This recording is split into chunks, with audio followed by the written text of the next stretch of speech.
যখন কলস ভর্তি স্বর্ণের টাকা পাইছেন, ওই কলস নিয়ে যেই মানুষের কাছ থেকে জমি ক্রয় করেছে তার নিকটে গিয়ে বলতেছে, ভাই আপনার যে আমি জমি নিয়েছি বাড়ি করার জন্য, যখন আমি জায়গা খুঁড়া শুরু করেছি, খুঁড়তে খুঁড়তে মাটির নিচ থেকে কলস বাহির হয়েছে। নিঃসন্দেহে এটা আপনার পূর্বপুরুষেরা রেখে দিয়েছিল মাটির নিচে গোপন ধন। সেই গুপ্ত ধনটা আপনাদেরকে বলে যাইতে পারে নাই, তারা মৃত্যুবরণ করেছে। আমি তো জায়গা কিনেছি ভাই, কিন্তু আমি তো এই স্বর্ণের কলস কিনি নাই। এর মালিক আপনারা, নিঃসন্দেহে আপনার কলস আপনি নিয়ে নেন। জমির মালিক বলতেছে, ভাই আমি তো জায়গা বিক্রি করছি, জায়গার সাথে যা আছে সবকিছু বিক্রি করছি। বল না, দেখেন ইমান কারে কয়, ইমান কারে কয়। বলে না ভাই, আমি তো জায়গা কিনেছি, আপনার তো এই স্বর্ণের কলস কিনি নাই। তখন জায়গাওয়ালা বলতেছে, ভাই আমার ওই জায়গার মধ্যে অনেকগুলো গাছ আছে, সেই গাছের মালিক কে? বলে আমি। গাছের ফলের মালিক কে? বলে আমি। গাছ এবং গাছের ফলের মালিক যদি আপনি হয়ে থাকেন, তাহলে স্বর্ণের এই কলসের মালিকও আপনি। সুবহানাল্লাহ। তখন বলতেছে, ভাই না না না, আমি আপনার নিকটে জায়গা কিনেছি, স্বর্ণে ভরা কলস আমি কিনি নাই, এই কলস আমি নিতে পারবো না, আপনি নেন। ঠেলা ঠেলে শুরু হয়ে গেছে। আর আমরা হলে কি করতাম? কারাকারি শুরু করতাম, ঠিক কিনা কন? ঠেলা ঠেলে শুরু হয়ে গেছে, কেউ নিতে চায় না। জমিনওয়ালা বলতেছে, ভাই রে, তুমি যদি আমাকে এই স্বর্ণের কলস দাও, তোমার এই অধিকার এই জিনিসের, আর আমি তোমার হক মেরে খাওয়ার কারণে কিয়ামতের দিন আল্লাহর আদালতে আমি আসামি হয়ে যাব, আর একজনের হক মারার আসামি হয়ে যাব, আমার আমল সব বরবাদ হয়ে যাবে, আমি এটা নিতে পারবো না। দুইজনে ঠেলাঠেলি লাগছে। এবার বিচারের কাছে চলে গেল। আজব একটা বিচারক, বিচারকের কাছে বিচার দিল।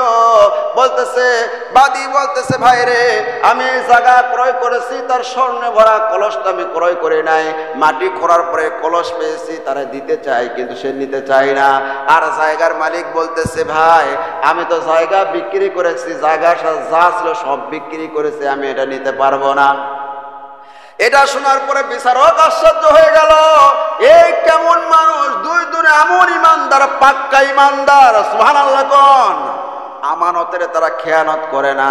সেই সময় বিচারককে কি বিচার করবে দেখেন, আজীব একটা বিচার করে ফেলে দিল। জমির মালিককে বলতেছে, আপনার কোনো ছেলে আছে? বলে হ্যাঁ, আমার একটা ছেলে আছে, বিয়ার উপযুক্ত। বলে হ্যাঁ। এবার যে কিনেছে ক্রয়কারীকে বলতেছে, আপনার কোনো মেয়ে আছে? বলে হ্যাঁ, আমার একটা মেয়ে আছে। বয়স কত? বয়স 16, মানে বিবাহ দেওয়ার উপযুক্ত হয়ে গেল। সেই সময় বলতেছে, ঠেলাঠেলি করার দরকার নাই, আপনারা দুইজন আত্মীয় হয়ে যান, বিয়াই বিয়াই হয়ে যান, আপনার ছেলের সাথে আপনার মেয়ের বিবাহ দেন। আপনি দুইজনের মধ্যে একটা কুফু পাওয়া গেছে, সেই কুফুটা হলো আমানতের কুফু। এই সম্পদটা আপনারা দুইজনে ঠেলাঠেলি করতেছেন, কেউ নিতে চান না। এই স্বর্ণ ভরা কলসটা আপনার মেয়ে এবং আপনার ছেলের সাথে বিবাহ দেওয়ার পরে তাদেরকে দিয়ে দিবেন। বলেন না সুবহানাল্লাহ? আরো জোরে বলেন সুবহানাল্লাহ। কেমন আল্লাহর নবী মুস্কি মুস্কি হাসলেন আর বললেন, ও ভাই, আমার কাছে কোনো দাও দস্য জিন আসে না, আমার নিকটে আল্লাহর সমস্ত ফেরেশতার সর্দার হযরত জিবরাইল আমিন শাদীদুল কুওয়া ফেরেশতাদের সর্দার আমার নিকটে আসে। আর কোনো গীত আমার নিকটে শোনায় না, গীত আমার নিকটে নিয়ে আসে না। আল্লাহর ঐশ্ববাণী, আল্লাহর কোরআন আমার নিকটে নিয়ে আসে, আল্লাহর কালামুল্লাহ আমাকে শোনানো হয়। ওই গ্রাম্য মানুষ বলতেছে, ঠিক আছে, আপনি যেটা বলেন ওইটা আমি একটু শুনতে চাই। সেই সময় আল্লাহ নবী বললেন, আপনার ভাগ্য বড় ভালো, আপনি আমার নিকটে এসেছেন কোরআন শোনার জন্য। এই কিছুক্ষণ পূর্বেই আল্লাহর ফেরেশতা জিবরাইল আমার নিকটে একটা সূরা নিয়ে আসছেন, কোরআনে কারীমের মধ্যে সবচাইতে ছোট্ট একটি সূরা, যেই সূরাটা যদি কোনো ব্যক্তি একবার তেলাওয়াত করে কোরআনে কারীমের 10 পারা পড়ার সওয়াব আল্লাহ পাক তার আমলনামায় লিখে দেয়। 2 বার তেলাওয়াত করলে 20 পারা কোরআন শরীফ পড়ার সওয়াব লিখে দেয়। 3 বার তেলাওয়াত করলে আল্লাহ পাক 1 খতম কোরআন শরীফ পড়ার সওয়াব তার বান্দার আমলনামায় লিপিবদ্ধ করে দেন। আর যদি কোনো ব্যক্তি 2 বার তেলাওয়াত করে অর্থাৎ 6 বার তেলাওয়াত করে আল্লাহ পাক তার 2 খতম কোরআন শরীফ পড়ার সওয়াব দিবে। আর যদি 9 বার তেলাওয়াত করে আল্লাহ পাক 3 খতম কোরআন শরীফ পড়ার সওয়াব দিবে। আর 10 বার তেলাওয়াত করলে আল্লাহ পাক জান্নাতের মধ্যে তার জন্য একটা বিল্ডিং বালাখানার ব্যবস্থা করে দিবেন। ওই গ্রাম্য বেদুইন সাহাবী বলতেছেন, ইয়া আল্লাহর নবী, আমি সেই আয়াতটা শুনতে চাই, সেই সূরাটা আমি শুনতে চাই, আপনি আমার নিকটে বলেন। আল্লাহর নবী তখন বললেন, বিসমিল্লাহির রহমানির রহিম, কুল হুয়াল্লাহু আহাদ, আল্লাহুস সামাদ, লাম ইয়ালিদ ওয়া লাম ইউলাদ ওয়া লাম ইয়াকুল লাহু কুফুয়ান আহাদ। সেই সময় গ্রাম্য ওই মানুষটা বলতেছে, ওই সাহাবী বলতেছেন, নবী গো, আর একবার আমি শুনতে চাই, আর একবার বলেন, আমার মুখস্থ হয় নাই। আল্লাহর নবী আর একবার বললেন। দ্বিতীয়বার শোনার পরে বলতেছেন, আর একবার বলেন, আমার এখনো মুখস্থ হয় নাই। আল্লাহর নবী রাগ করলেন না, 3 বার যখন বললেন, 3 বার তেলাওয়াত শোনার পরে গ্রাম্য ওই সাহাবী বলতেছেন, ইয়া রাসূলুল্লাহ, ইয়া হাবিবাল্লাহ, এত সুন্দর কালামুল্লাহ, যেই সূরার মধ্যে আল্লাহর সমস্ত পরিচয় ছোট্ট একটি সূরার মধ্যে দেয়া হয়েছে, আমি শুনে মুগ্ধ হয়ে গেছি। এত সুন্দর কালামুল্লাহ, যার লালিত্য, যার মাধুর্য, যার গাম্ভীর্য, যার রচনা শৈলী, তার শব্দ বিন্যাস এত সুন্দর, সুবিন্যস্ত একটা কিতাব আমি শুনে মুগ্ধ হয়ে গেছি গো নবী। আমি যদি এই কোরআনে কারিমকে বিশ্বাস করি আর কালেমা পড়ি, আল্লাহ পাক আমাকে ওই পুরস্কারে পুরস্কৃত করবেন।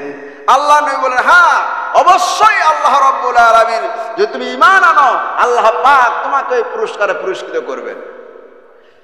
সেই সময় ওই সাহাবী, গ্রাম্য সাহাবী, কালেমা পড়ে মুসলমান হয়ে গেলেন।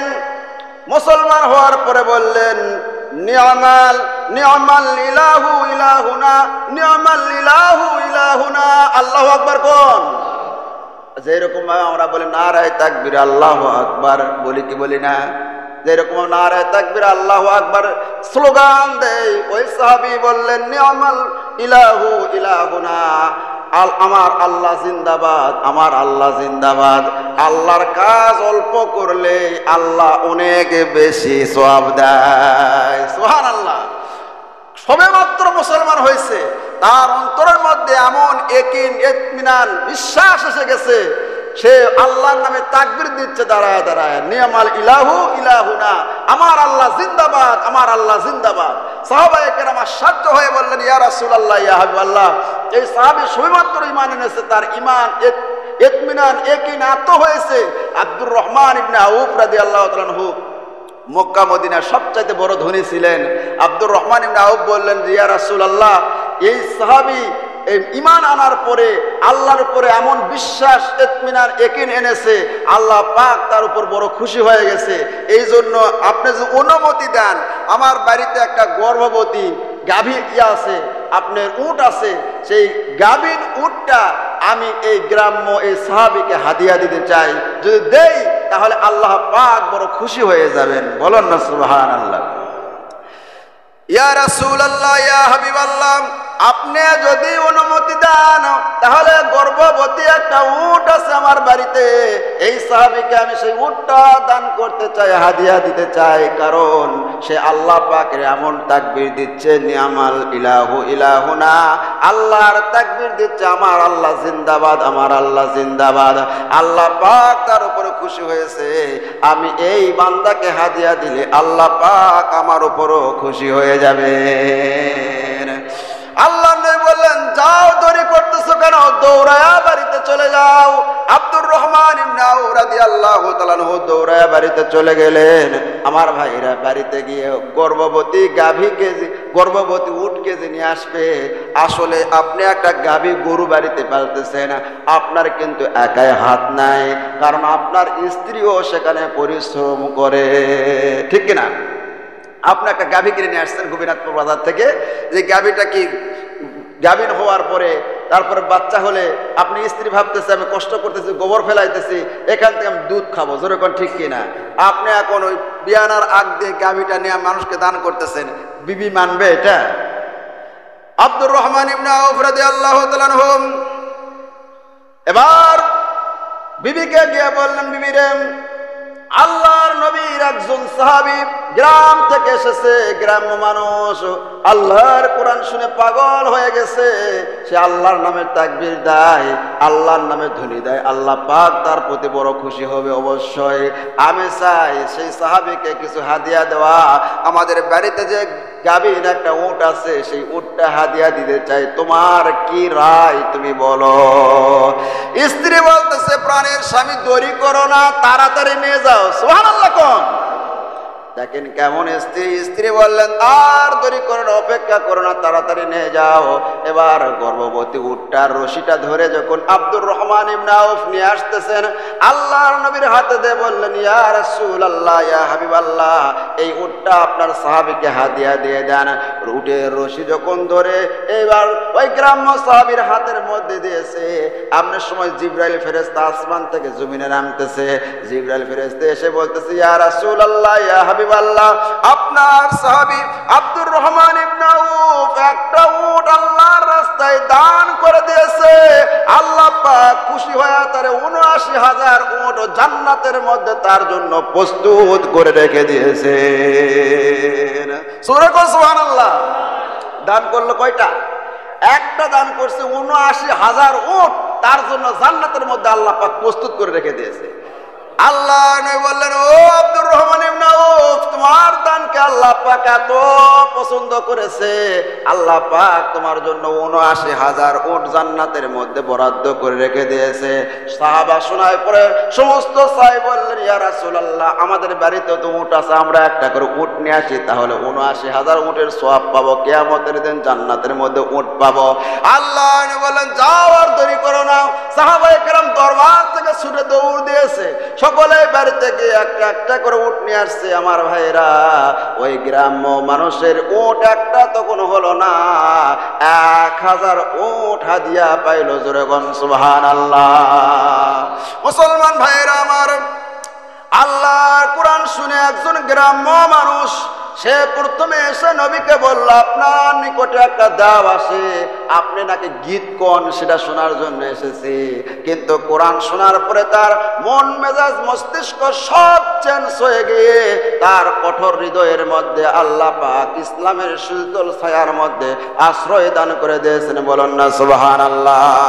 আমরা যদি সেই কোরআন মানি, কোরআন শুনি, কোরআন পড়ি, কোরআন অনুযায়ী আমল করে, আল্লাহ পাক আমাদেরকে হেদায়েতের মালা দিবেন।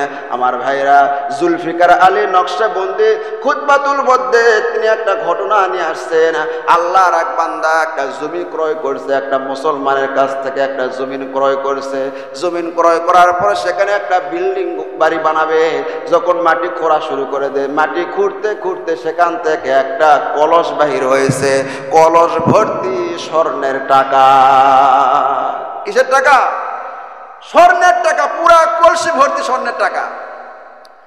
জুলফিকার আলী নকশবন্দি বলেন, যখন কলস ভর্তি স্বর্ণের টাকা পাইছেন, ওই কলস নিয়ে যেই মানুষের কাছ থেকে জমি ক্রয় করেছে তার নিকটে গিয়ে বলতেছে, ভাই, আপনার যে আমি জমি নিয়েছি বাড়ি করার জন্য, যখন আমি জায়গা খোঁড়া শুরু করেছি, খুঁড়তে খুঁড়তে মাটির নিচ থেকে কলস বাহির হয়েছে। নিঃসন্দেহে এটা আপনার পূর্বপুরুষেরা রেখে দিয়েছিল মাটির নিচে গুপ্ত ধন। সেই গুপ্ত ধনটা আপনাদেরকে বলে যাইতে পারে নাই, তারা মৃত্যুবরণ করেছে। আমি তো জায়গা কিনেছি ভাই, কিন্তু আমি তো এই স্বর্ণের কলস কিনি নাই। এর মালিক আপনারা, নিঃসন্দেহে আপনার কলস আপনি নিয়ে নেন। জমির মালিক বলতেছে, ভাই, আমি তো জায়গা বিক্রি করছি, জায়গার সাথে যা আছে সবকিছু বিক্রি করছি। বল না, দেখেন ইমান কারে কয়, ইমান কারে কয়। বলে, না ভাই, আমি তো জায়গা কিনেছি, আপনার তো এই স্বর্ণের কলস কিনি নাই। তখন জায়গাওয়ালা বলতেছে, ভাই, আমার ওই জায়গার মধ্যে অনেকগুলো গাছ আছে, সেই গাছের মালিক কে? বলে, আমি। গাছের ফলের মালিক কে? বলে, আমি। গাছ এবং গাছের ফলের মালিক যদি আপনি হয়ে থাকেন, তাহলে স্বর্ণের এই কলসের মালিকও আপনি। সুবহানাল্লাহ। তখন বলতেছে, ভাই, না না না, আমি আপনার নিকটে জায়গা কিনেছি, স্বর্ণে ভরা কলস আমি কিনি নাই, এই কলস আমি নিতে পারবো না, আপনি নেন। ঠেলা ঠেলে শুরু হয়ে গেছে। আর আমরা হলে কি করতাম? কারাকারি শুরু করতাম, ঠিক কিনা কন? ঠেলাঠেলি শুরু হয়ে গেছে, কেউ নিতে চায় না। জমিনওয়ালা বলতেছে ভাই রে, তুমি যদি আমাকে এই স্বর্ণের কলস দাও, তোমার এই অধিকার এই জিনিসের, আর আমি তোমার হক মেরে খাওয়ার কারণে কিয়ামতের দিন আল্লাহর আদালতে আমি আসামি হয়ে যাব, আর একজনের হক মারার আসামি হয়ে যাব, আমার আমল সব বরবাদ হয়ে যাবে, আমি এটা নিতে পারবো না। দুইজনে ঠেলাঠেলি লাগছে। এবার বিচারের কাছে চলে গেল।